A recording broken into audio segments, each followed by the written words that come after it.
Hello and welcome to our very first self-care success workshop. I am very excited. If this is your first time attending any of my workshops, my name is Dr. Stembile Malatini, and I am the founder of Self-Care Success Workshops, as well as the Empowerment Academy, which is bringing you these workshops. So I want to welcome you to the Self-Care Success Workshops.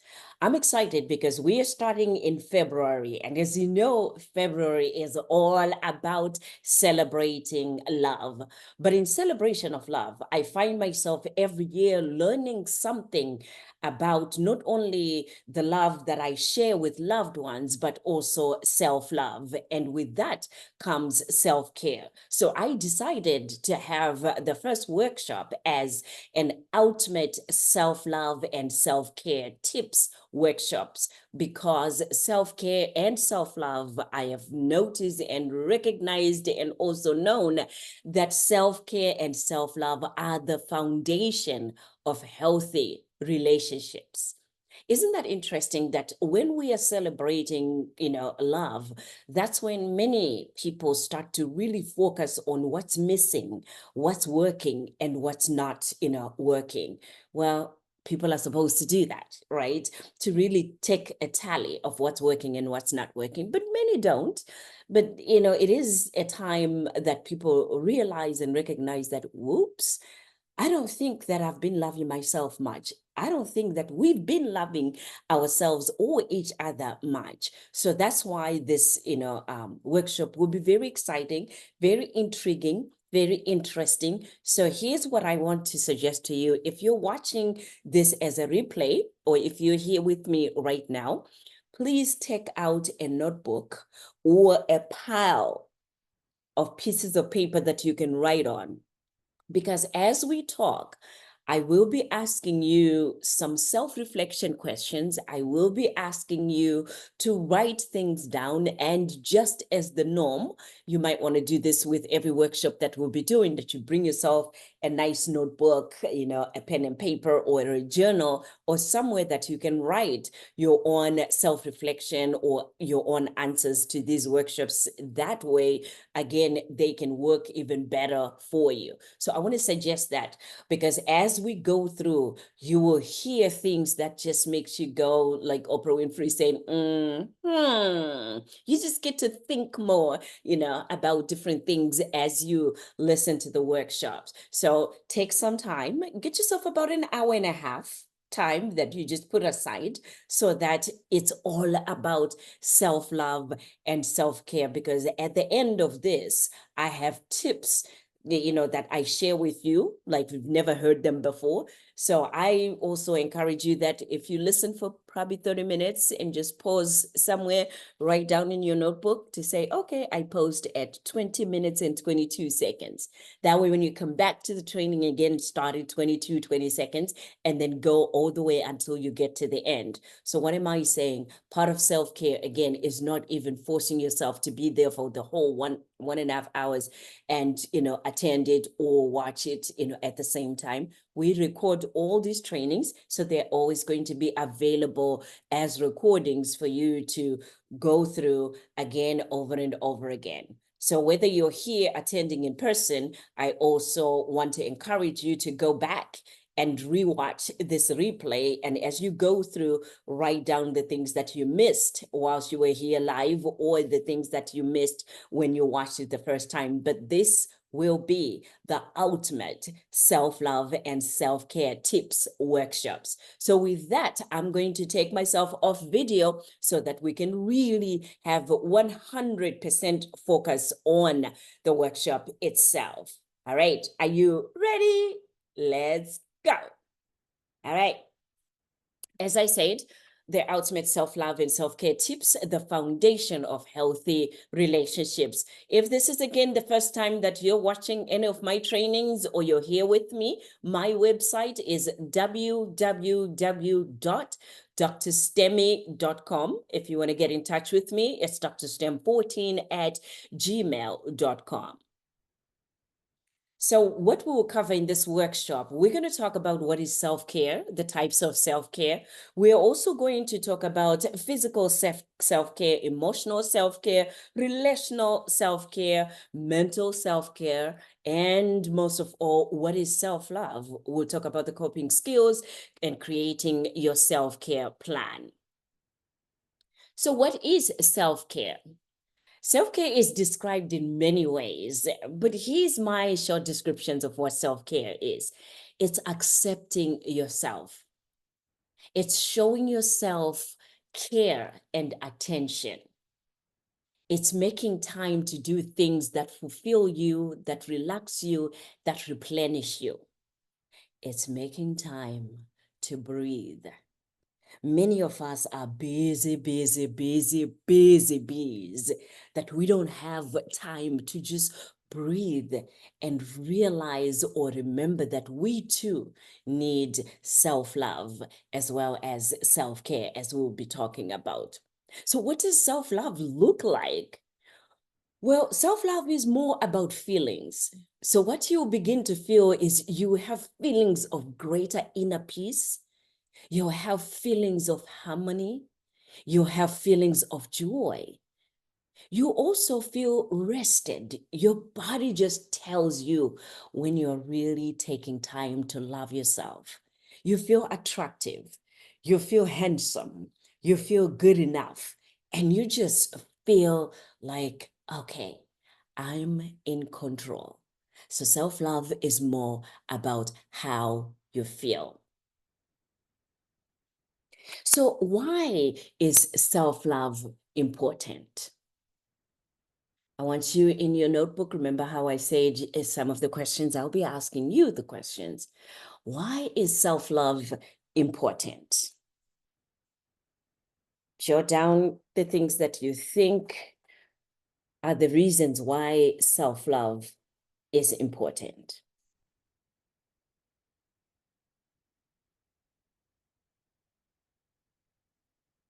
So, self love is essential for our overall well being, our overall mental and emotional health. Mental and emotional health, it's closely linked to how we feel overall, right? So many people will say, well, I'll take care of my mental and emotional health when I have time. So the problem is when you have time might never come, right? But the importance is when we have a healthy sense of self-love, we are more likely to have a higher self-esteem, which is mental, a positive self-image, which is emotional health, and a greater sense of self-acceptance. So what does this mean? It means a reduced level of stress, anxiety, depression with our mental health, which have to do with mental health. So it's important for us to focus on self-love so that we can have a stable mental and emotional health. Our relationships, when we have self-love, we tend to accept ourselves. We are better equipped to form and maintain healthy relationships with others when we are in touch with loving ourselves and also in touch with having a relationship with ourselves. The other benefit is physical health. Self love can also have a positive impact on our physical health. When we prioritize self care and make choices that honor our well being, such as getting enough sleep, exercising, and eating healthy, we are more likely to experience better physical outcomes and also better physical health. The next importance is confidence and motivation. Self love can boost our confidence and motivation, which then leads us to having a greater sense of empowerment, motivation. We get more inspired to do more. We get more inspired to achieve more.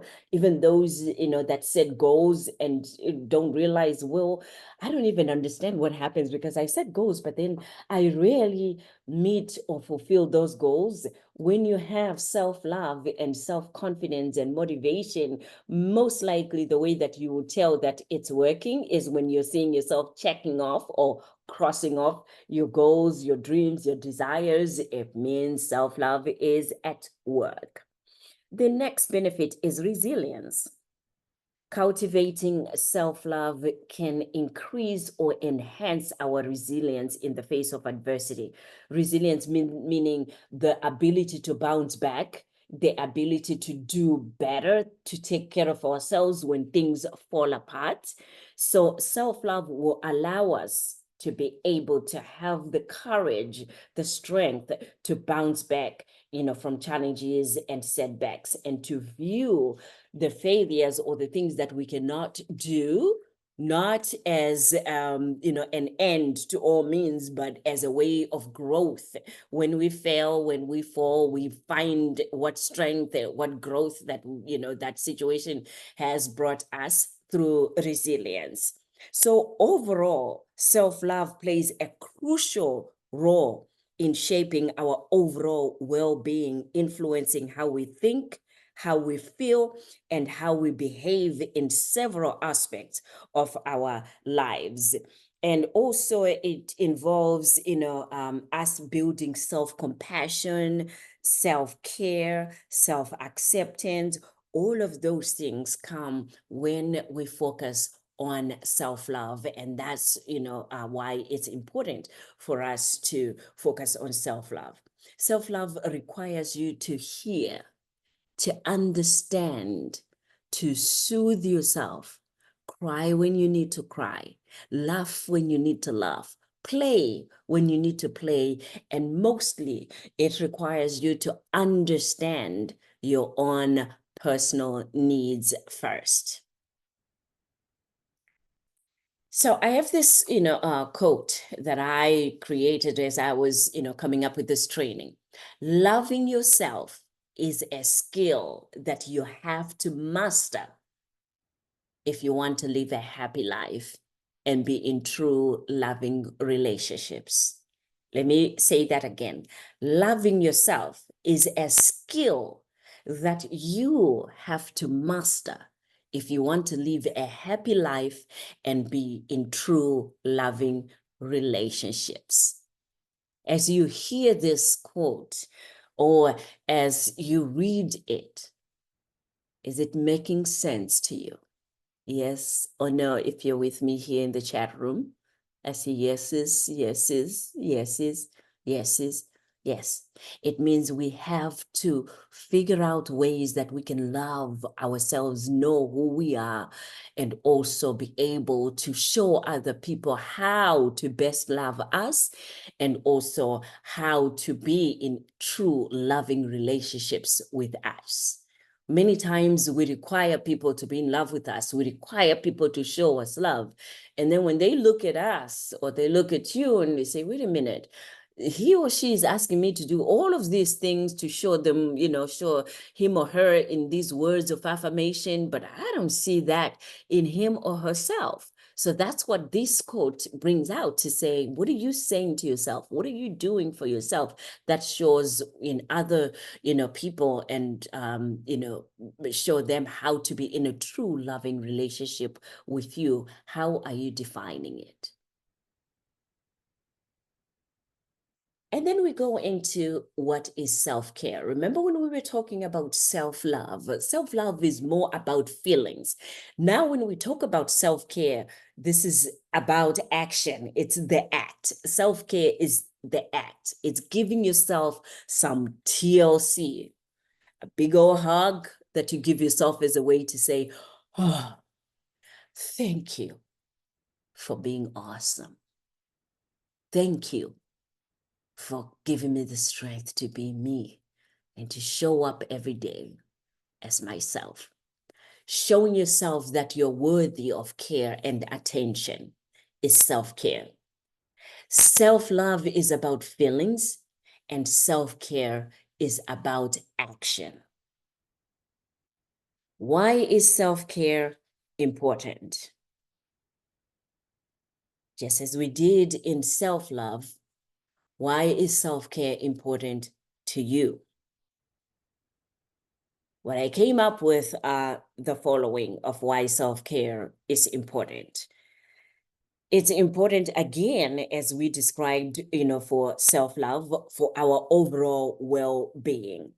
But this time, it's about the activities that we deliberately do to take care of ourselves, of our mental, emotional, and physical health. The things that we do in action, for us to be able to actively take care of our mental, emotional, and physical health. So the benefits are stress reduction. Because when you engage in self-care activities such as meditation, exercise that many people hate to do or hear about, maybe spending time in nature, those things can help you reduce stress. Stress can have a significant negative impact on our overall well-being, as many of you know. So finding ways to manage and reduce stress through self-care is crucial. It's not just important, it's crucial. Improved mental health, self-care practices can contribute to improved mental health. And, it's almost like we mentioned as well in self-love, because this is done by providing ourselves with enough time to rest, recharge, and reflect. Taking time for yourself can help reduce symptoms of anxiety, depression, and overall, it improves your mental health. You also get improved physical health with self-care. As I mentioned, engaging in physical activity, eating well, getting enough sleep are all important components that improve physical health. Increased productivity. And I don't just mean productivity at work. I mean productivity in your personal life, in your, business life, in your careers, in your relationships. All of that get increased. You start to see good results in everything that you're doing overall when you focus on self-care.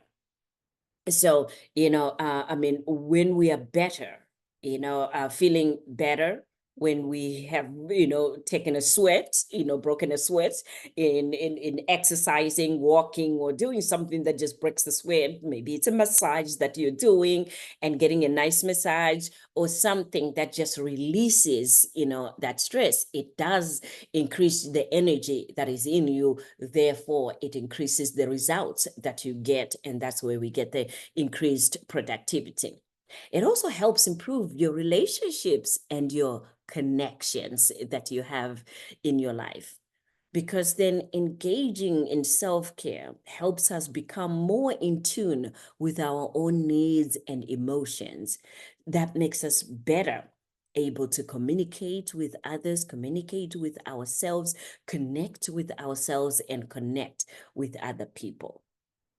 Increase self-worth and self-esteem. Everybody talks about, engaging in activities that build self-esteem and self-worth. And many of us actually are beginning to learn throughout the last few years that I got to take care of myself. And self-care is going to be number one thing that's going to build my self-worth and self-esteem.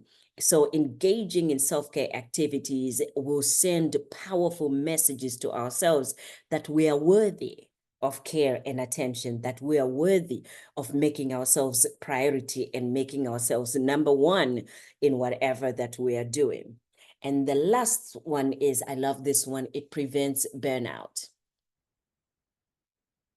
Self-care is important because it prevents burnout.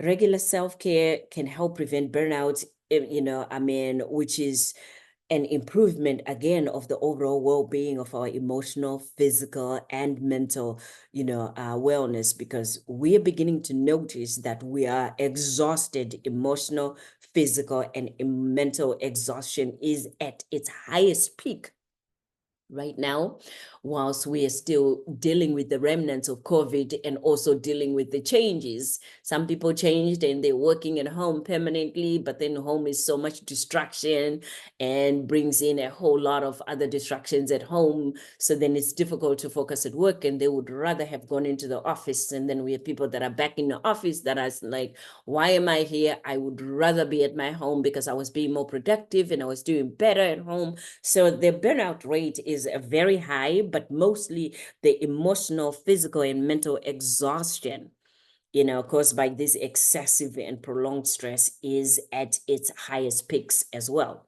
So taking time for self-care can help prevent burnout and help us to maintain a balance in our lives. Now, how does self-care and self-love affect relationships? Here's what happens when individuals prioritize self-love and self-care, they are better equipped to engage in healthy, balanced, and fulfilling relationships. What do I mean? When you take care of yourself, you are not quick to anger. You are not quick to, get frustrated. You're also not quick to want to figure out a different connection with someone else on the outside when you already have someone on the inside that you're having a difficulty, connecting with sometimes, or even communicating with sometimes.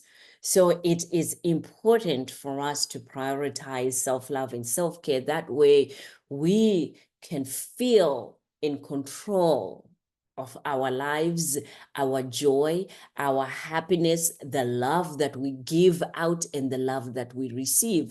All of those are in effect in relationships that can happen when we take care of ourselves. So many people say, well, I don't think that would help me if I'm taking care of myself and my partner is not taking care of themselves. How is that going to help our relationships? Well, remember now that relationships are about two people.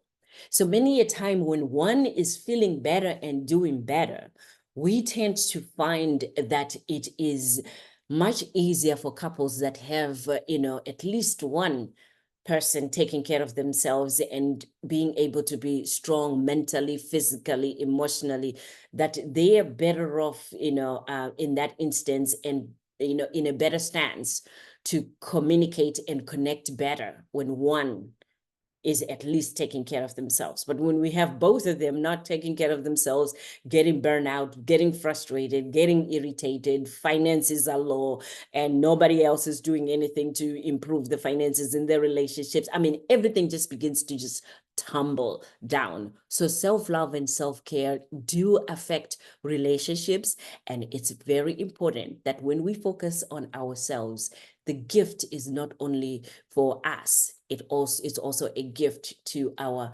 families, relationships, siblings, children, grandchildren.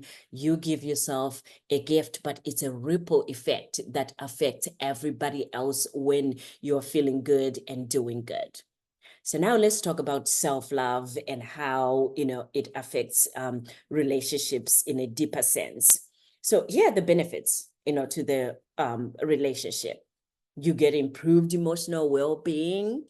It encourages healthy boundaries and communication. Well, the question is, do you have boundaries right now in your relationship? What are the boundaries? Again, let me see a yes or a no in the chat. Do you have boundaries? What are those boundaries in your relationship? Take your time. You can always finish writing, the answers to this in your own time as well. Do you have boundaries for communication boundaries? And what are those boundaries?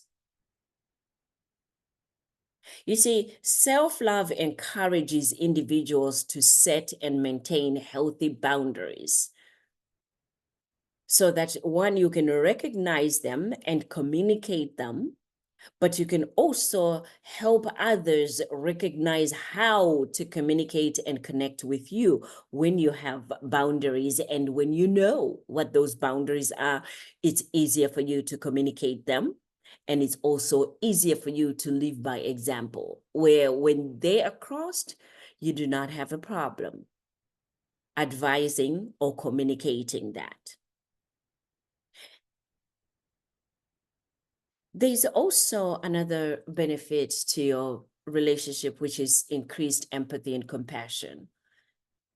It means self-love can lead to a deeper understanding and acceptance of not only your life and your relationship, but it gives a deeper understanding and acceptance of yourself, which now can in turn, enhance or increase the capacity that you have to connect with others, to be empathetic with others, to understand where others are coming from.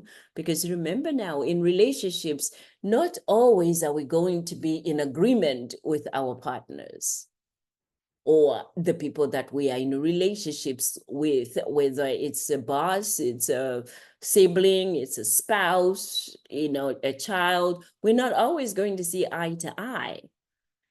But when you are practicing self-care and self-love, it helps you to be able to take a step back and listen. Have you ever heard people, or maybe even yourself, have you ever said, people just don't listen? I've heard that many a time. People are like, people just don't listen. Well, I think that sometimes the responsibility is also on us. I need to also make time to listen.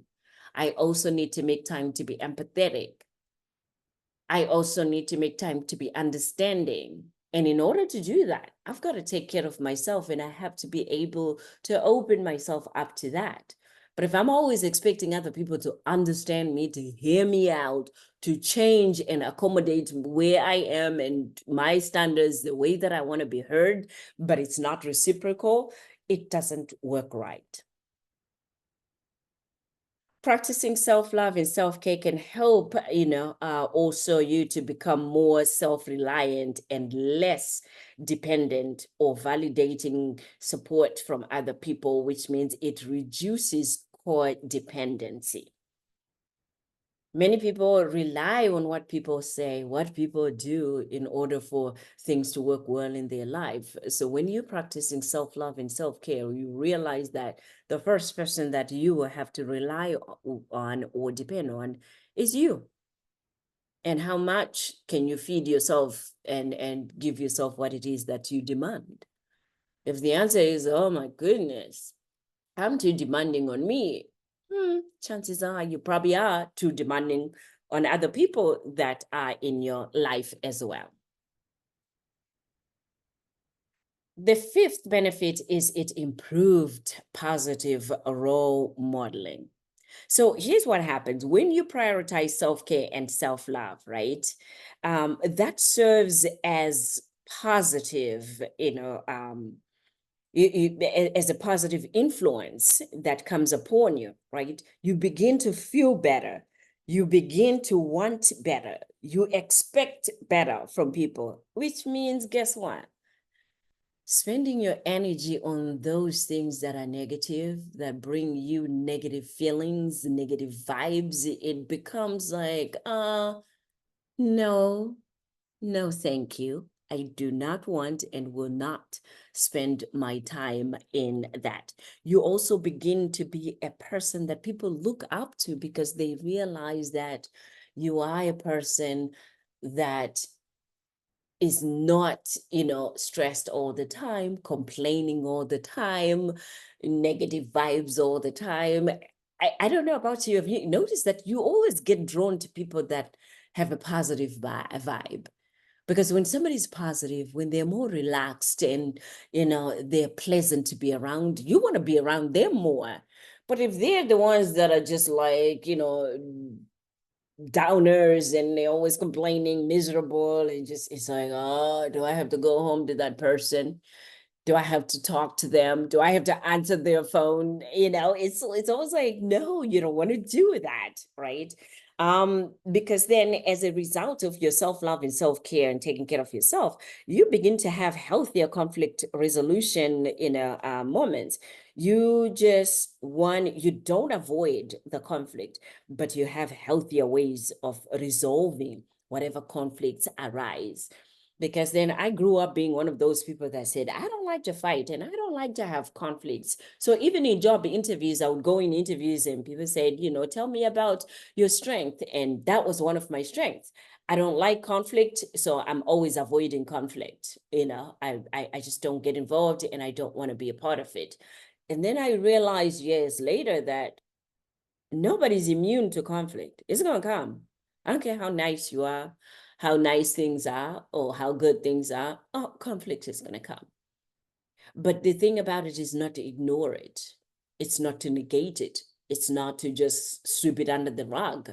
It's about coming up with a healthier conflict resolutions and also understanding that conflict resolution does not mean that you are winning all the time, that people are going to be on your side all the time. Conflict resolution, especially healthier conflict resolutions, means I am open. Sometimes I'll be wrong, and it's okay. And sometimes I'll just settle to agree to disagree, and that's okay. Ain't nothing wrong with that. It's just a healthier conflict resolutions. Is this making sense so far? Is it making sense? The tying in of how we have to focus on self-love and self-care, because there are many benefits in our personal lives, as we talked about here, in relationships. And those relationships are not just with your spouse, but even with your children, with the bosses, with subordinates, with other colleagues. It does apply that when we take care of ourselves, through self-love and self-care, we have improved, relationships overall, improved results, productivity overall, when we do focus on self-love and self-care. The other thing that, many of us literally might not equate it to self-care and self-love is negative self-talk. And what is negative self-talk? It's any inner dialogue that you have with yourself that takes the form of self-criticism. It's accepting the opinions in your mind as true and repeating them back to yourself out loud in your mind over and over.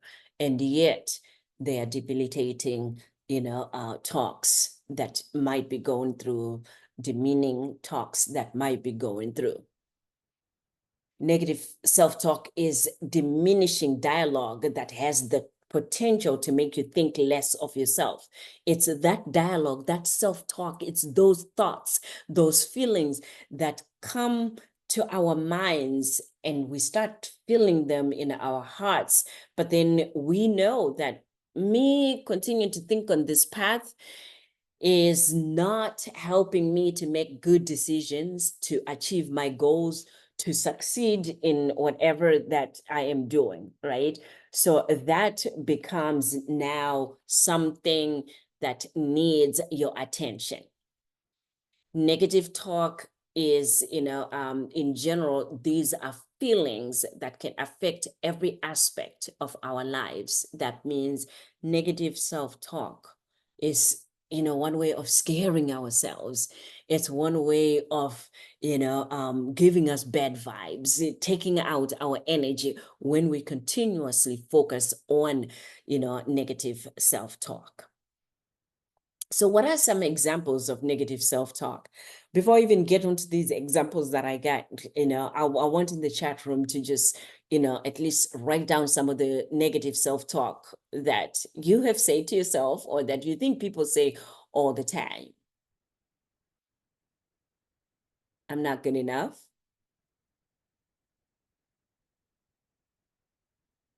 I'm never going to be wanted or loved. They don't like me. This is bad for me. Okay. So as you can see, these are patterns of just thoughts, that come in, and sometimes they come in the form of, feelings that, that we have.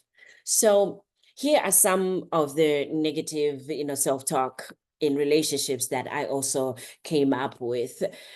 Negative self-talk can take many forms. So it can sound like this here. In a grounded way, people can say, I'm not good at this.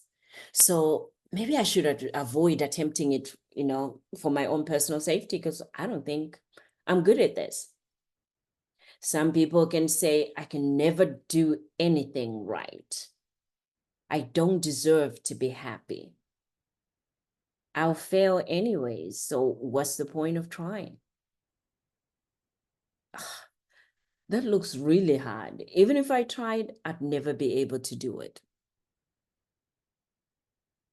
No one in my family has ever done it, and I know that, hey, I'm not going to be an exception. Well, they tell me that culturally, this is not the norm. Many people, from my culture don't do it this way. So even if I tried, they already ruled us out anyway. So I don't think it's anything that I can do.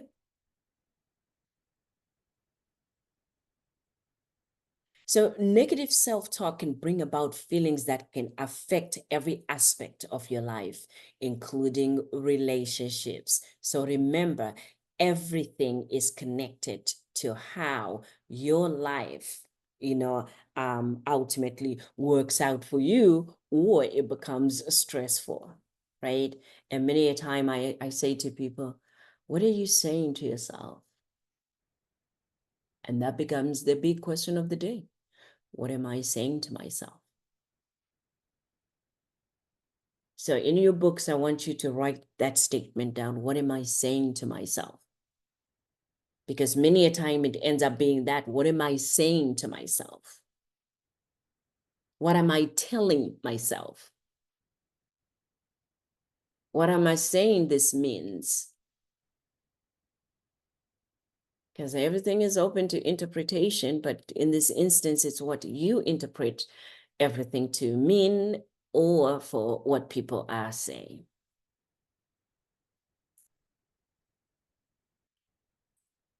What are the consequences of negative self-talk?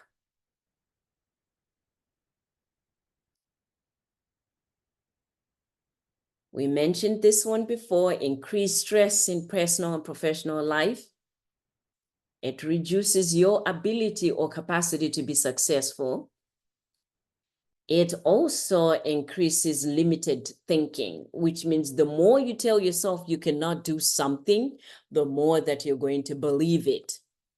And in the sense of the law of attraction, people say you attract that which you think about or even speak about all the time. So if you're just not even saying it, but you're thinking it, you also could be attracting it into your life. So what happens? You get to see, feel, and experience more of that. And that's why we really encourage you to question what you're saying to yourself and what you're thinking and what this means, because then when you do that, it's a gentle reminder that you are in control of what you think and how you respond to situations that happen in your life. One of the other consequences is perfectionism. You begin to really believe that great is not as good as perfect. And this is a big challenge for especially people that are in management, that are in leadership, or aspiring management and leaders.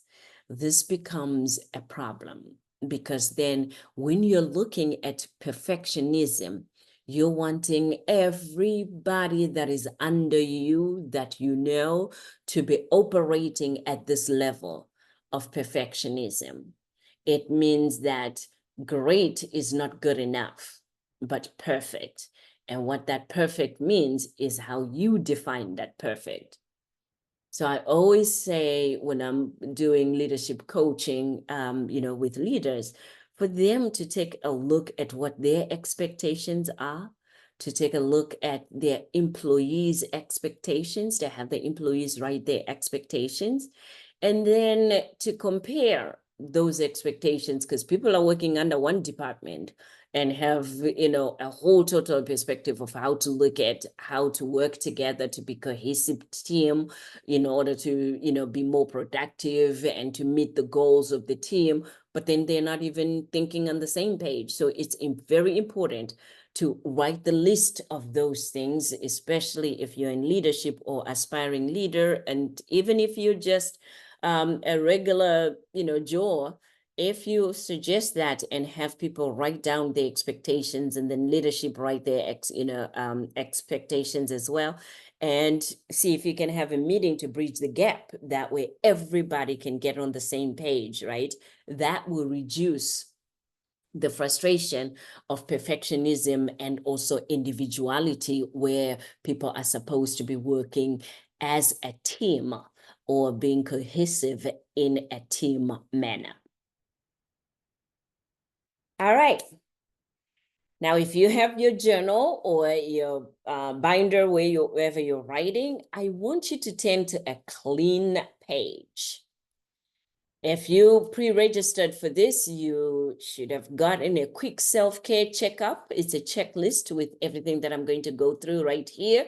You can just pull that out and, circle on that. But if you don't have it, then I'm going to ask if you can pull up a blank piece of paper. And from that first piece of paper, please write physical self-care.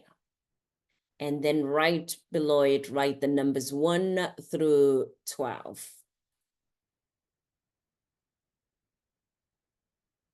It's when you wish you had that music. Dun, dun, dun, dun, dun, dun, dun, dun. And then at the top, you see that I have the numbers 5, which means you agree that that is done frequently, or you do that frequently. If you put a 4, it means occasionally, on occasion. And then if you put 3, it means rarely. And then number 2 is never. And number 1 is it never occurred to me. So rate these according to your best, a recollection of these situations, and let's see how you check up. So for number 1, eating regular breakfast, lunch, and dinner. Do you do that frequently, occasionally, rarely, never, or it never occurs to me? I hope nobody has a 1, because hopefully everybody gets to eat breakfast, lunch, and dinner. Number 2 is eat healthy. 5, 4, 3, 2, 1. Exercise. Get a regular medical care for prevention. I should have also put, we'll put that as number 13, so don't worry. Number 13, might as well go to number 13 right now before I forget, because I just thought about it. Get regular mental health care for prevention. Because I believe that, especially here in the United States, we have opportunities of going to the doctor every year at the beginning of the year and getting a medical checkup. I think we also should have a mental checkup. And it's as easy as calling a therapist or a coach and just say, I'm just coming in for a mental checkup or a, mental health assessment or evaluation. And then you get to sit there and do that. We also now doing those, virtually via telephone or even video, where you can see us via video. And as a licensed, professional myself, I do those with people where they just call in, we do a session just for mental health care prevention. Number 5, get medical care when needed. Do you do that often, frequently, occasionally, rare, never, or it never occurs to you that you take medical care when needed? How about taking time off when needed? How often are you doing that? How often do you get massages? Frequently, occasionally, rarely, never, never occurred. Dance, swim, walk, run, play sports, or do something other than physical activity that is fun. I love to dance. I love to listen to music whilst I'm walking. So for me, this one would be a big 5.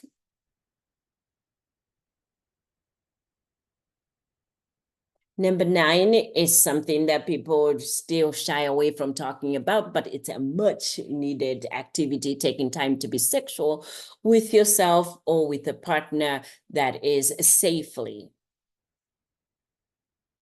Get enough sleep. How often do you do that? Wear clothes that you like. Take day trips or mini vacations. And remember number 13, where we said get regular mental health care prevention. That would be number 13. And then on another clean paper, write emotional self-care. A clean page, write emotional self-care.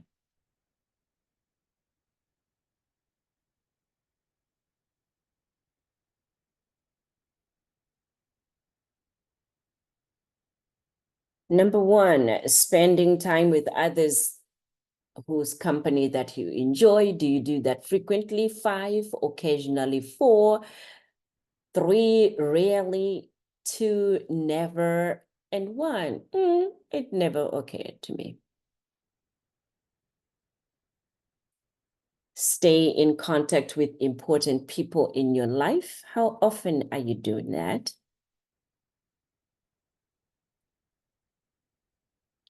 Giving yourself affirmations, which are positive statements that you say to yourself, as well as praising yourself, loving yourself. Do you do that on a frequent basis? 5, 4, 3, 2, 1.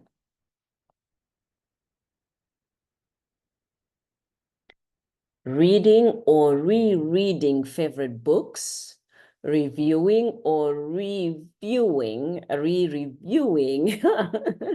favorite movies. How often do you do that? I do that quite frequently, actually. Number 5, identify comforting activities, objects, and people. How often do you do that? That's identifying relationships and places, and then seek them out. Those things that replenish you, that gives you energy, that makes you happy. How often do you follow that? Allowing yourself to cry. Do you allow yourself frequently, occasionally, rarely, never, or it never occurred to me, which means it doesn't happen?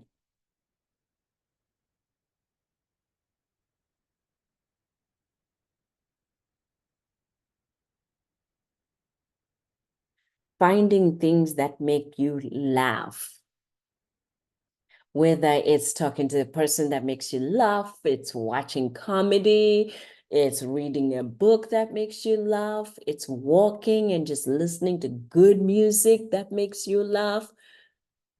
How often do you find things that make you laugh? 5, 4, 3, 2, 1.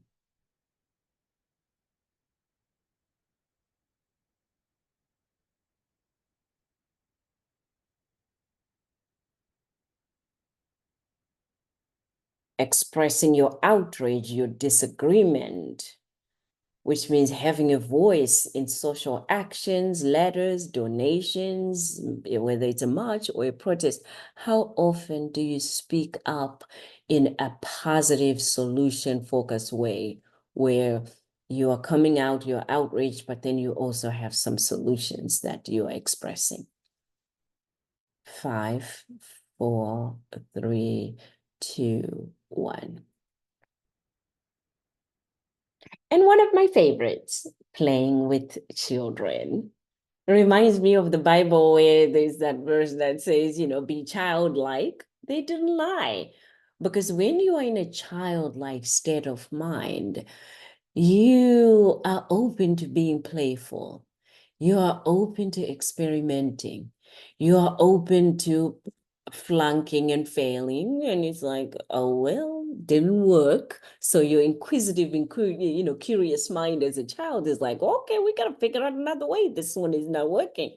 Whereas as adults, it's like, oh boy, here I am. I'm going to be embarrassed and people are going to be laughing at me and they're going to be talking about me. And, so I would rather have a childlike, outlook on life. And in order to do that, we have to go back to the basics, play with the children.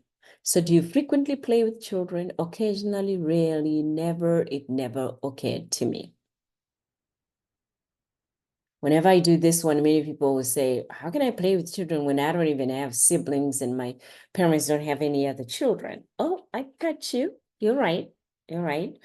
It, seems impossible if you don't have them right in that vicinity. But I want to encourage you to think outside the box with everything that we're going to be talking about. I want you to have that open mind that says, I want to try something new, right? So thinking outside the box means, excuse me, you might volunteer, where children are so that you can get an opportunity to play with the children. And sometimes we say, oh, having an animal, a small animal, is just like having a baby. Why not? You're taking care of another breathing mammal. So, yep, it could be similar. There would be similarities, but make time to play with the children. And if you don't have any children that are in the vicinity or volunteer programs or places, church that you can visit, then by certainly find animals that you can play with, because either way, it will help bring out your own playfulness.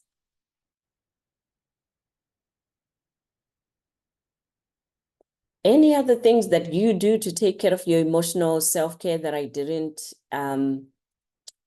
listen here, just write other and then put in, whatever it is that you do. And don't forget to rate it 5, 4, 3, 2, 1. On another clean page, let's do psychological self-care. And again, write the numbers 1 through 10, as you can see here. And all you're going to do is write the numbers 5, 4, 3, 2, 1 next to each number. So when it comes to number 1, we talk about making time for self-reflection. Is that a 5 for you that you frequently do it? Occasionally, rarely, maybe never, or it never occurred to me. Number 2, having your own personal psychotherapist. And a psychotherapist is just a therapist, a mental health therapist that is licensed. I mean, it's not just, but I'm just saying it is a licensed therapist, because sometimes when we put in this, psychotherapist word and, behavioral analyst and all of these other titles, people are like, well, what do you mean? What kind of, therapist is that? So psychosocial therapist, a psychotherapist is a therapist, that is a licensed mental health professional that can provide therapy for you with different approaches that will work with you. And when you do that, you'll be able to determine for you and your therapist what best approaches work better for you. Making time to write in a journal. How often are you doing that? Reading literature that is unrelated to school, other literature from the news, that just keep you well informed. Letting others know different aspects of you. Are you an open person that actually people can get to know the real you? Is that something that comes frequently, occasionally, rarely, never, or it never occurred to you? I always laugh with this one because then, I'm thinking, well, I don't even have to tell people, because after writing over 45 books, people can literally read my mind and see how I think and, how I deal with situations. People can literally read it right there in the books. So I don't have to repeat it all the time, right? So, noticing your inner experience, listen to your thoughts, your judgments, your beliefs, your attitudes, and feelings. How often do you notice your inner experience? Engaging your intelligence in a new area, that is going to the museum, history exhibits, sports event, theater performance, and so on. How often do you engage in something like that? That just helps boost again your self-care. Practicing receiving from others, that's a big one. Why? Because we are so used to giving than receiving. And you'll be surprised how many people are very uncomfortable receiving from others rather than them giving. Took me a while, but I learned the hardest lesson. That it is a good to give and to receive. It's a good feeling to give and to receive as well. So once I realized that it's also okay to give and receive, because then culturally, I'm originally from Zimbabwe. I forgot if I say that at the beginning, but culturally from Zimbabwe, I mean, we have these values that we are taught, to be nice, to be respectful, and to do good and to do right things. So sometimes, and to give. So sometimes when you start receiving, it's almost like, what? Am I supposed to receive this or not? Because I'm the one that's supposed to help this so and so and so and so. Newsflash, we all need self-care. We all need loving. We all need people to look out for us. We all need that pampering as well. So practice receiving from others. Taking time to be curious, to learn and to learn more and to learn new things is key. But how often are you doing it where you're taking time to attend courses like we're doing today? Do you do that frequently, occasionally, rarely, never, or it's never okay to me, which is a 1. And then number 10, saying no to extra responsibilities to people that you feel take advantage of you. It's very important to say no. I actually have a whole training on the power of saying no that I'll be sharing with you, because it's a whole extra understanding and deeper understanding of why we say no. What are the benefits of saying no? What are the disadvantages of saying no? I mean, and mostly, how do we begin to make it okay to say no? Because that becomes the biggest challenge for many people as well, when they don't know that it's okay to say no. And how do they know that? And how do they express that no to loved ones? So now, instead of us taking all of that, which you were expecting for me to say, okay, tally up the 5s and tally up the 10s and tally up, I want you to take a look at all of those things that have a 3 and below, so that you can now begin to list the self-care habits, that you're using now to manage stress and stay happy, right? But you've got to list all of those things that have a 3, or just, circle them, those that have a 3 or less, because that's how we are going to put together a healthy self-care plan, right? So out of those, I need you to list the habits that you would like to practice. The habits that you would like to practice. If in those questions you probably had a 1, or, which means it never occurs to me, on loving yourself first, or thinking about you so that you can do something for yourself, maybe once a week or twice a week. Maybe that could be the one thing that you want to write down. What are those things that you want to do in order to improve your self-care habits?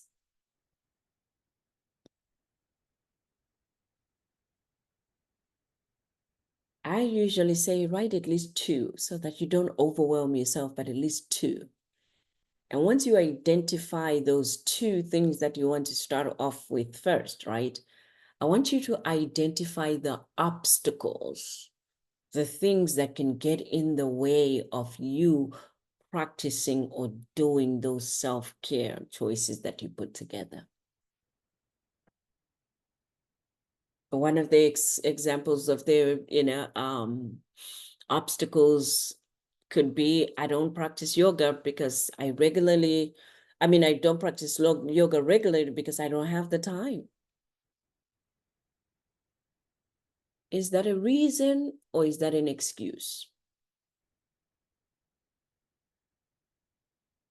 It makes a big difference when you write all the reasons or all the obstacles and you go back and, besides each one, write reason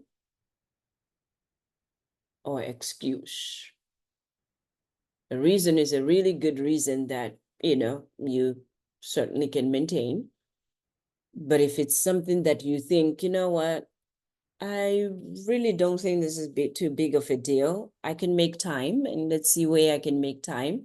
Then now that becomes an excuse. I don't have time becomes an excuse. And once it's become an excuse, it's not to put you down, but it's to help you understand that you have control over changing that one. Because then you can change and make time. And making time and changing means you are prioritizing self-care. And when you prioritize something, I don't know about you, it means I'm serious and I'm not going to not make time for that which is supposed to enhance my whole well-being. I have to do something about it. So that's where I want you to get with that, right? Two things that you want to start, doing as part of your self-care. Write down at least maybe 3 or 4 reasons which are obstacles to you. And besides each of those, I want you to write whether it's a reason or an excuse. Is it a reason for you not doing what you're supposed to do, or it's an excuse? And if it's an excuse, then find ways that you can get rid of that excuse and be able to do what it is that you desire, practicing. What solutions can you come up with to address the obstacles that you listed? That's one of the ways that you can do that. You could free up some time by watching less TV or waking up earlier. That's one way of doing that. You could enlist someone. Let's say one of those is exercising. You could enlist someone that can call you, walk with you if they live close by, or they can talk. I have my sisters in Boston. I live in Florida. We actually will call each other and talk on the phone as we are walking with my sisters that are in Boston, and we are walking and talking. Thank God we're in the same time zone, so we are Eastern Standard Time, so we do get to have that advantage and walk at the same time. If they were in California or I was in California, they would have been alert, because then there's like 4 or 5 hours difference. Okay. Here's also some sentences that I would like for you to write down. Making a commitment and promising yourself that you're going to do something makes a big difference. So once you write the 2 things that you want to start doing on your self-care, I want you to write, today I commit to, and write, the 2 things, let's say. But do it one at a time. Today I commit to walking. I want to do this because, write your answer. Maybe you're diabetic like me. I'm diabetic. So I have to exercise. I've got to feel better. I've got to do better. So it's always one of those that I want to continue to stay healthy, to keep healthy, so that my diabetes doesn't flare up and I don't have complications of diabetes. I will accomplish this by, and if that word was exercise, then maybe the accomplishing will come by walking, will come by swimming. If you're in an area where you have a swimming pool and you can go swimming, maybe biking, and it's something that you know what, let me go biking. So be also cognizant of time, because then if you have a packed schedule and you want to also put this self-care plan in play, and instead of scheduling yourself for half an hour, You schedule yourself for an hour, and that hour takes you into another appointment, or it narrows your number of hours that you have to work with for that day. Then certainly go with the 30 minutes, the lower time, because 30 minutes nap, 30 minutes walking, 30 minutes of doing something will make a big difference in the long run. Because remember, now it's about persistency and consistency, continuing to do it over and over and over again. Commitment is key. Persistence, consistency, and prioritizing, they're also key areas that you need to focus on. Remember now that you matter and you can do it. You can do whatever you put your mind to. It's possible. You can do it. Now we're going to do a marathon. How is it going? I know I've been talking and just going on and on and on. How's it going? Did that make sense? You might have to repeat that one again, where you go through and, list the two things that you want, list the reasons why you need to focus on it, because the stronger your why, the more, enthusiastic you're going to be about following through with those two things that you pick. So in this section, I'm going to go through real quick. I've got quite a few suggestions that I wanted to share with you of self-care ideas. So you don't have to write all of these down. I just suggest that you come back here and watch this video again, listen to it again, share it if you need to share it, so that you're not the only one that is keeping your self-care and self-love together. All right. Number 1, get up 15 minutes earlier in the morning. Because for some reason, my mother says, if you start doing everything that you need to start off the day early enough, right? You're energetic and you tend to do more and you tend to accomplish more when you do it early enough. So I'm a morning person. It works out perfect for me to wake up early and start my day early, because then by the time noon comes and everybody else is dragging their feet, I'm already on my lunch break and I'm fine because I started early. Prepare for the morning the evening before. Put out the clothes that you plan to wear. Pack up your books, notes, and everything the morning or the evening before. Prepare for the morning the evening before. I even prepare a month before, because I also do trainings where I'm either doing virtual trainings or in-person trainings, wellness trainings, leadership trainings, team building trainings that I do. So if I'm given, a time frame of a month from now, a week from now, I'm one that will most likely prepare for that a week out, or a month out, because that helps me to keep me sane. I cannot stand being rushed and doing last minute things. So see what works for you. But I want to suggest that you prepare the night before, week before, weekend before. Just prepare in advance. Don't rely on your memory. Write down appointment times. Remember how I was talking about mental, physical, emotional exhaustion? That is true. So then it tends to affect the memory. Lying is stressful. When you lie, you have to keep up with the lies. You have to remember what you lied about, and you have to keep up with those lies. So if you're doing something that is going to lead you to be dishonest, then avoid doing it. Don't lie. Don't focus on that one day. It's very frustrating. And make duplicates of all keys. Carry a duplicate car key in your wallet, apart from your key ring, your house key. Carry it with you in your wallet as well. That way, or now they have those key boxes that we can just program, in there. But just make sure that you have duplicates. Practice preventative maintenance of your car, your appliances, your home, your relationships, your health, and mental health. As I was telling, and I always say this, you probably have heard this, from me before, that listen, make a phone call and say, listen, I don't think I have any mental problems, but I just want to do a check-in and just see, what is going on in my life. Is just some, preventative maintenance, and you'll be amazed at what you talk about or what you accomplish from that one session. Be prepared to wait. Be prepared to wait. Patience is one of those lessons that has taken me 58 years to learn. Patient, be prepared to wait. Procrastination is stressful. So whatever you want to do tomorrow, do it today. Whatever you want to do today, do it right now and get it over and done with. Check, boom, done. Plan ahead. Don't let the gas tank drop below a quarter full, because then before you know it, it's red and you're stuck on the road somewhere. So, plan ahead and do things, especially with the gas. Some people are really, really bad and they wait until it's all gone. Well, here's a quick story, right? My mom and dad were really funny. My dad would take my mom's car and he would drive it until empty and then parks it, then takes his own car and he's gone. Then she comes out and she wants to go. She's like, wait a minute, I filled my gas tank. What happened to it?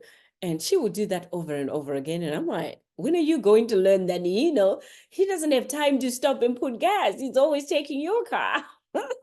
But you know what? Do it anyway, because then it's very frustrating to come out and feel that way. But what were we talking about? Don't put up with things that, work improperly.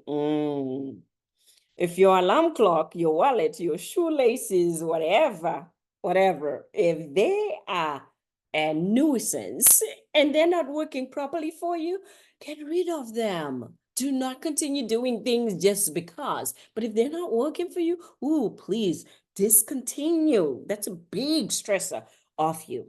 Allow extra 15 minutes to get to appointments. I can't tell you, even when I fly and I go to airports and stuff, I'm one of those that will get there 2-3 hours before. And people are like, why are you going so early? I don't want to be stuck in those lines. I don't want to be stuck, in a place where I'm now rushing and I'm out of breath and, no, I want nice and easy as much as I can. So, to get to appointments, to get to places. So allow yourself extra 15 minutes to get to appointments. How do I do that? If I have an 8:30 appointment, in my book, it's going to say 8 o'clock. And, circle the big 8 o'clock. And then, little thing, then I'll write the actual time there. But the big circle is my target time of making sure that I'm ready. And, I'm waiting on 8:30 to come, but I'm ready. And I don't want to be rushed, and I'm having my cup of tea, my water, whatever. So, see how you can work it out. Limit the amount of caffeine in your diet. Always establish plan B or contingency plan, just in case plan. If for some reason, something doesn't happen, what are you going to do? If for some reason this doesn't work, what are you going to do? Always have a contingency plan. Relax your standards. Sometimes we are set in our own ways and we want things to work a certain way, but you know what? Life doesn't work that way. Sometimes it doesn't work that way. So relax your standards and also, remind yourself that, the world will not come to an end if it's not done one way, or maybe if it's not done your way, right? For every one thing that goes wrong, there are probably 10, 50, or 100 things that go right. So count the things that are going right. Look at the things that are going right and focus more on the things that are going right. Ask questions, taking a few moments to repeat the directions of where you want to go, to ask someone what to expect, what they expect of you, or what they will provide you or give you. Ask questions, be knowledgeable. Do not, be afraid to tell people, well, but my expectation was this, or this is what I was expecting, and see whether they can or cannot provide you with what it is that you desire. Ask questions also comes under where people settle, and they settle because they didn't ask questions or they didn't ask the right questions. And then you end up saying, I should have asked questions. So make it a point to ask questions. Say no to extra project, extra activities, extra invitations, no matter how good they sound, no matter how much sometimes you want to be involved. Listen to your body. Look at your schedule. Look at the things that you are responsible for, that you're supposed to be doing. Say yes to you first, and then say yes to those things that are utterly, utterly important and key for you to attend to or to do. But otherwise, get used to saying no. Why is it difficult for people to say no? Because we don't want to deal with how other people react to our saying no. So get used to people reacting because they're going to react. They're going to not like you when you say no. But it's not about you. It's about what they have to work through. So you need to say no when you need to say no, and then allow the other people to throw fits and, deal with it in their own way. And you be okay with having said no and giving yourself the time that you need, the self-care that you need, the self-love that you need. Want to take a long bath, shower, meditate, or read without interruption? Yes, that is great, great self-care. Allow yourself to disconnect from anything that will prevent you from having those nice long baths, showers, meditation, just quiet time, or maybe even just watching something that is just relaxing for yourself. Disconnect from everything and make time for those things that replenish you and relax you. Simplify, simplify, simplify. I cannot say it any other way. Just simplify. Make friends with non-warriors. If you want anxiety and worry, then associate yourself with people that bring anxiety and worry. There are certain people that just worry a lot, that do things, say things that just gives you anxiety and worry. You won't see me talking to you, and you won't see me being around you if you bring me anxiety or worry, or I notice that you are a warrior. I won't be around you. Well, I mean, in my personal life, because in my real work, that's exactly the work that I do. Support those that are anxious, that are worried, that are depressed, that are going through. That's what I do for work. So when I'm in my spare time, I tend to avoid those kind of situations like a plague. All right. Buy a set of earplugs. Oh, did I just jump over to that? No. Make friends with non-warriors. Get up and stretch periodically. I forgot about that one. Get up and stretch, exercise. But most of us are sitting down now for hours and hours. Take time and make time to get up, stretch, and make sure that you are relaxed and walking and stretching out and everything. Because if we sit for prolonged, long hours, many people are beginning to complain about headaches, back aches, muscle aches, and that's because you're not getting up and stretching. Buy a set of earplugs. If you need to find a quiet place and you cannot find it, sometimes you can just pop in some earplugs and that will take care of the noise. Get enough sleep.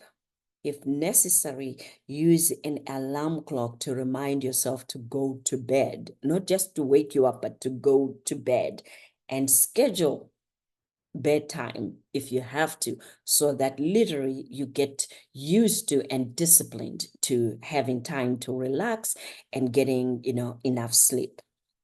Create order out of chaos. And with this, I mean, see if you can make time to organize your home, your workspace, so that you always know where things are. And when you're finished using something, return it to its original place. There is something that happens that is good when your mind is not cluttered and things are where they're supposed to be. And then during stressful situations, people tend to breathe in shallow breaths. In stressful situations, people tend to forget to breathe. Make time to breathe. Be mindful of your breathing. I also have trainings that are coming up in our self-care success workshops on mindfulness, and also how you can begin being mindful of your breathing. So look out for those trainings. They are coming soon as well. write your thoughts and feelings down. This pens down to journaling. Again, we also have a training that's coming up on journaling. And, journaling is a great, great way of arranging and putting your thoughts together. But most of all, it's a great release of those emotions, feelings that need to come out of our heads, our minds, our hearts. So writing your thoughts and feelings down is a very, very helpful self-care idea. Make time to relax. I swear I have patients that just say, I don't even know how to relax, doc. I don't know what relaxing means, doc. They really are serious that they don't even know what that looks like or how they could even start doing that. With everything, we have to be intentional. With everything, we have to prioritize. Because once again, if it's a priority, if it's a must do, if it's something that I need to do, then guess what? I will make time for it. Many people have found themselves finding time or making time to relax when they are on their sick bed and they're sick and the body is saying, oops, guess I can't move no more. Or the mind is now depressed and anxious and now they can't think or they're getting anxious about everything. Then they make time to relax. Please, please. The consequences of not relaxing are worse than you making time to relax and not bragging about, oh, I don't even know what relaxing is. I don't think it's something that we should brag about. It's something that we should be sad about because we need to make time to relax. And then protect yourself against any feared situations or events. Let's say you have a presentation that you have to give at work and it's a big deal, or a project that you're doing. If you work in project, it's a big deal. Rather than getting afraid of it and saying, I don't even know where to start with this project, day after day, and then you procrastinate, be able to protect yourself against failure. Because then the more that you're afraid of it, the more that you don't tackle it and start it or seek help from other people to help you out, delegate, get a task force. Even at home, with the things at home, you can get people to help you out in the house, to make arrangements. So you don't have to do everything yourself, right? And it doesn't have to be overwhelming all the time. Trust other people that they are there to help. But the reason why they let you do it is because you always do it and you never ask for help. And then when you do ask for help, you still don't let go. You're still hands on, mind on, and everything in there. So try to also make it a habit that when you do ask for the help, you're hands off and you go with what the other people or person has done. That way, they can be so willing to help you the next time or to say yes to helping you the next time. Otherwise, some people will always be stressed out, frustrated, and feeling alone because they themselves never take the time to say, what part am I playing in this being alone? And sometimes it could be that you just don't think anybody else can do it or can do it the way that you do it. I'm seeing some yeses in the chat. Some people are putting yes in there. I know, right? Okay, right? They're putting yes, that's me. Yes, that's me. Yep. That's other people. All right. And then find activities that relax you. Some people, when I ask what activities relax you, they literally cannot tell me what activities they can do to relax them. They're like, I don't know. Did I say that this was going to be the ultimate list of ideas? Yes, yes, yes. All right, we're still going with the ultimate ideas. Talk it out. Discussing your problems with a trusted friend, with a counselor, a coach is really going to help you to get clear, to also clear your mind of confusion that can really clutter your mind. So it is a great form of decluttering when you talk to, talk it out with a trusted person, right? Select an environment that is in line with your personal needs and desires. It means if you're going to get a job, if you're going to do something, right, that is in line with you, whatever your desire is and your personal needs. Take something that you know it's good for you and it's something that you want to do, because many a time people are settling for these in-home jobs when they know that, you know what, I'm not a person that likes to be scooped in the four walls. I like to be driving outside and then go and be in an environment where it's open area. And that's very critical for you to reassess where you are and what you're doing, because today more than ever, emotional, mental, exhaustion is really, really on the rise, and burnout. People are really burning out. So look at those things and environments that you're in. If you don't like people that gossip, don't be around people that gossip. Socialize with those that do not, like talking about other people or just gossiping. You just make a choice. So I guess what I'm asking you to do is reevaluate your life, reevaluate the influence of the people that are around you, and then spend less time with those that are not valuable or that don't bring, value to your life. Learn to live one day at a time. Every day, do something you really love and enjoy. Add an ounce of love to everything that you do. Take a hot bath or a hot shower. Maybe a cool one during the summer to relieve tension. Do something for somebody. Volunteering, you've heard that. People talking about volunteering, it helps very well. Focus on understanding rather than on being understood. Focus on loving rather than on being loved. Do something that will improve your appearance. Because, hey, when you look better, you feel better, right? Schedule me time. Schedule a realistic daytime, because then when you have a realistic daytime, me time, you tend to just pamper yourself and it's just a day for you. I will say this over and over again. Me time is important. And become more flexible. I think we talked about that. Some things are worth not doing perfectly, and some issues you just have to let go and compromise. You don't have to win all the time, right? Eliminate destructive self-talk. We talked about this earlier on as well, that, watch what you say to yourself. Watch what messages that you're sending to yourself.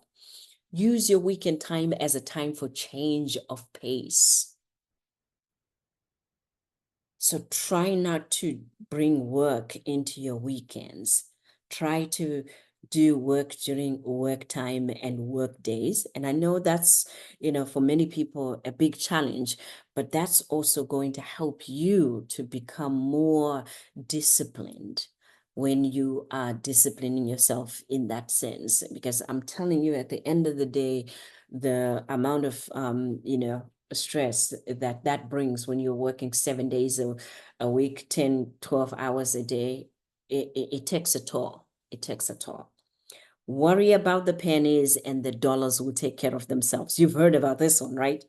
It means, it's just another way of saying take care of today's, things that they have to be taken care of, because the yesterdays and tomorrows, they'll take care of themselves, but take care of the here and now. The today, those are the pennies. The now, what do I need to do now? What do I need to do today, right? But what I did yesterday, I can't help it. And what I'll do tomorrow, I don't know. I'll wait until tomorrow. But today is my number one priority, okay? Do one thing at a time. When you're with someone, be with that person and with no one else. That business of, oh, I've got 2, 3 boyfriends, 2, 3 girlfriends, it just takes a toll on your mind. It takes a toll on your energy. It takes a toll on you. So have one person and one energy that you deal with. That's a lot, but that's more helpful. Allow yourself time every day for privacy, for quiet and introspection. You have to allow yourself that time and give yourself that time. You have to teach your partner to say, I'm going to need 30 minutes. And I also will allow you to take whatever time that you do, or even an hour, and then, take that time. If you're with a spouse and children, maybe taking that time means you go to bed right after you get the children in bed, and you say to yourself, let me also take a nap at that time, or let me go to bed early too at that time, or maybe wake up a little earlier. Kids wake up at 6, you wake up at 5, and give yourself that extra hour. But work it out with the spouse or with your significant other to make sure that you allow yourself time for privacy, quiet, and introspection. If you're faced with an unpleasant task, do it in the day to get it over with, so that you don't have to have anxiety sleeping over it and wondering, oh my goodness, I got this to do tomorrow, right? Learn to delegate. And I put responsibly there, because then there are certain people that do not want to delegate, do not want other people to feel like they're bothering them, do not want to bother other people, or do not trust other people to do stuff, right? And then there's some people that over delegate. they want everybody to do everything for them. And it's like, well, what are you going to do? So either way, find a balance and delegate responsibly. Don't forget to take a lunch break. So try not to work all the time. Take a lunch break, schedule a coffee break, schedule a water break, and schedule just a bathroom break. Schedule those. Do not wait until, oh my goodness, I forgot I wanted to go to the bathroom like 10 hours ago, but the calls kept coming. Schedule them. And when you're scheduling your meetings, try to schedule them 10 minutes after or 10 minutes before. That way you get yourself a bathroom break as much as you can. And it is what it is. Be that kind of person that they say, ooh, they're always on 55 minutes or 50-minute meetings or 45-minute meetings, because then you know what, it's not about the time. Sometimes it's about the production, being productive in our meetings that matters. So I could be more productive and come up with a whole lot of things in 15-minute meeting than I can in an hour, 2 hours of us just, shooting the breeze. And yet I gotta go to the bathroom, or I gotta have some water, or I gotta have some coffee. So schedule those things on your schedule and do make time to do it. And then count to 1,000. Okay, forget about counting 0 to 10. Count to 1,000 before you say anything that matters. That means by the time that you start counting to 100, 200, sometimes it doesn't matter. You don't have to say it. You don't have to focus your energy on it. So instead of 1 to 10, before you say something, count to 1,000, because that's going to give you enough time to really think about, is it worth it? Do I want to go there? And what are the consequences? And what if it goes left? Do I won't have the energy to deal with it? You see, there's so much that you can think about. So count to 1,000 before you say anything. Have a forgiving view of events and people. Accept what you do and accept what you do not have control over. The serenity prayer is my go-to. I share that with everybody that I talk to. Go to the serenity prayer. There are things that you have to accept that you have control over, and there are things that you have to accept that you do not have control over. And then finally, have an optimistic view of the world. Believe that most people are doing the best that they can. And then bonus, write down 5 things for which you are thankful for. Write down 5 things for which you are thankful for. And whilst you're at that, also write 5 things that you've been successful at. 5 things that you've been successful at. And I'm doing that for you. That never give yourself credit. That's always hard on yourself. That always want to go harder without taking the time to acknowledge and embrace yourself for having done everything that you have done.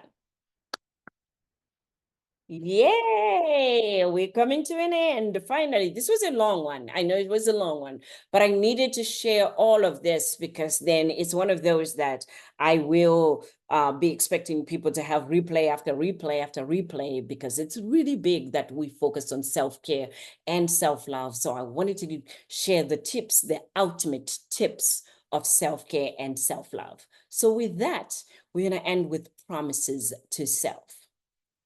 And we're going to say this together. Wherever you are right there, you can say these with me. I promise myself that I will accept my strengths as well as my flaws. I promise myself that I will speak lovingly to myself.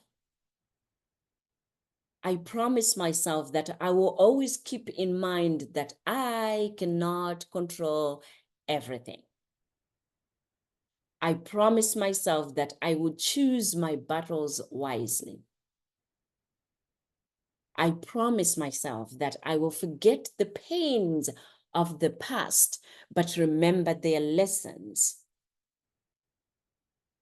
I promise myself that I will maintain a stable peace of mind.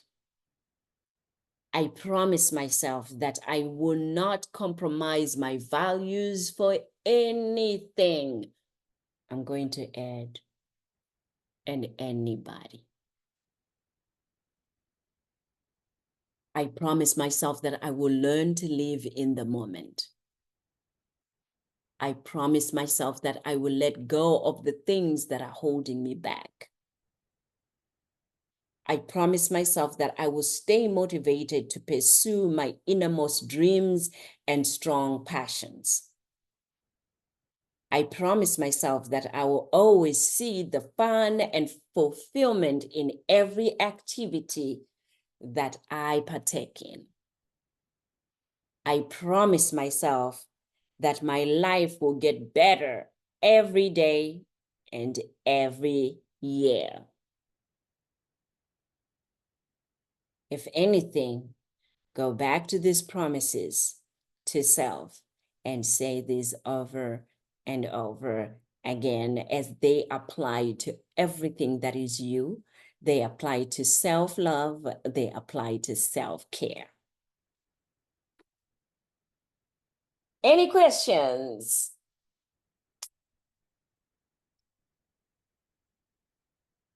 Well, I find that once we do deeper trainings like this, many people have got a whole lot of things that are stirred up in them and they want to talk about them. So I am available for individual coaching or counseling. If you are thinking, you know what, you said a lot of stuff that really got me thinking and rolling, but I got to talk to you about this, please reach out. If you are a member and you are part of our members, you know that your counseling and coaching packages are very discounted. So you will get those at a very discounted package. For those of you that are not aware of our membership, we do have a membership that for $97 a month, you will be able to get these trainings, at every week that we do the trainings, or every time that we do the trainings, you get the replays of the trainings at no cost to you. And then also the individual coaching and counseling packages that we have for you, depending on whether you want it weekly or you want them, twice a month. It will depend on what you need. Then talk to us about it, and I will be able to share those packages with you. Gentle reminder before you go, take time today to love yourself. Why? Because you deserve it. Remember, self-care is giving the world the best of you instead of what's left of you. And then finally, an empty tank will take you exactly nowhere. So take time to refuel. Self-care and self-love are a priority. Once again, my name is Dr. Stem. And as I always say, be encouraged. I will see you in the next self-care workshops. If you want to know the schedule of our workshops and what topics that we have next, please visit our website at www.drstemy.com. I'll see you next time.